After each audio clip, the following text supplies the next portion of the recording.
Tonight's author, Jane Tandy Hardin Cross, writes, "My success has been chiefly where indeed the heart ought most to covet it, among children and sorrowful women.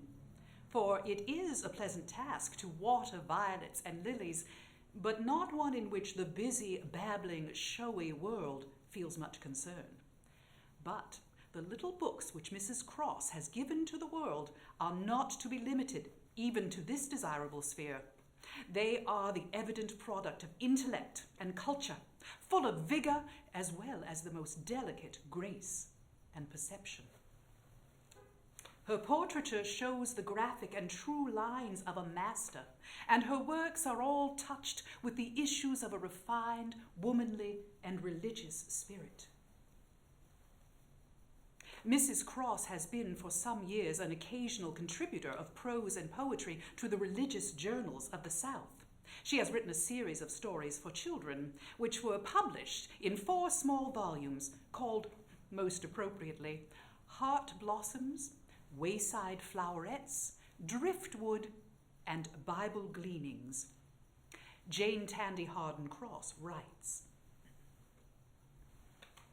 "When I was but a girl, numbering not more than a dozen summers, I was taken from the tender surroundings of home and sent to a boarding school.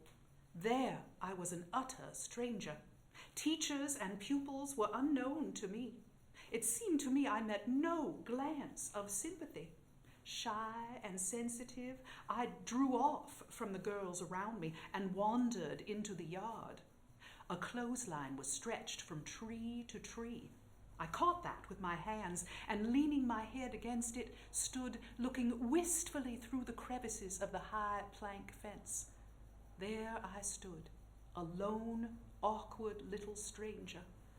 I know not whether I thought of anything, except that I knew nobody. Just then, a meek-eyed girl, smaller than myself, with very soft brown hair, approached me. A few kind words came bubbling up from the pure fountain of the heart and ran over the ruby brim of her lips. I loved her. Her soul addressed me, and from that hour we were no longer strangers. At length our school days were ended, yet our friendship passed not. We grew into womanhood. She became the wife of a minister of the gospel. Of whom else could she have been the wife? He was my pastor, and she my pastor's wife, the dear little fairy. And then she was a mother, and held in her arms her firstborn, and hung enraptured on its smiles. She had never known any sorrow, never. Trained by kind, judicious, and religious parents, married to a gentle, tender husband, she had ever been so shielded that the rough winds of adversity could not reach her. But as she held her babe in her arms, and the mother's soul revealed and reveled in all those blissful emotions that only a mother's soul can know, God said, 'Give it to me.' And she gave it to him. She reached forth no rebellious arms to snatch back her receding child. She sent up no murmuring cry.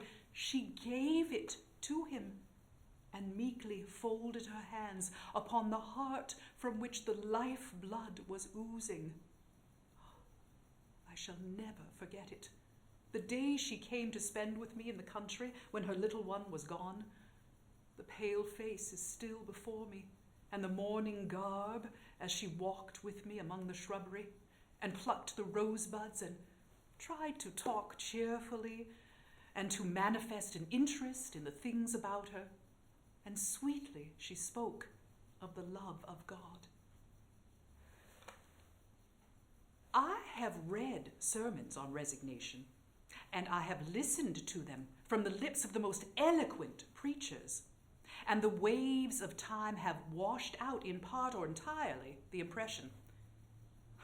But a sermon that can never be washed out, an impression that can never be erased, a lesson in resignation that can never be forgotten, is the memory of that pale woman amid the rose bushes, the countenance so filled with mingled anguish and submission, and to this day it says to my troubled heart, "Peace, be still."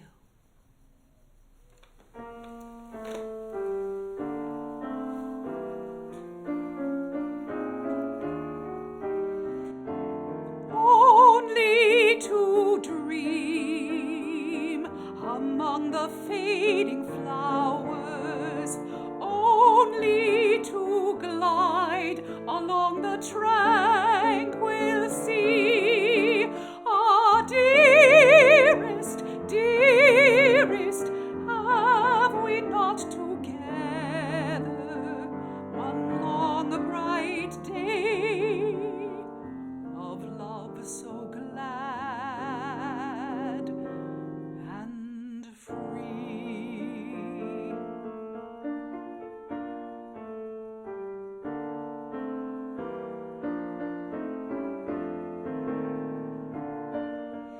Only to rest through life in storm and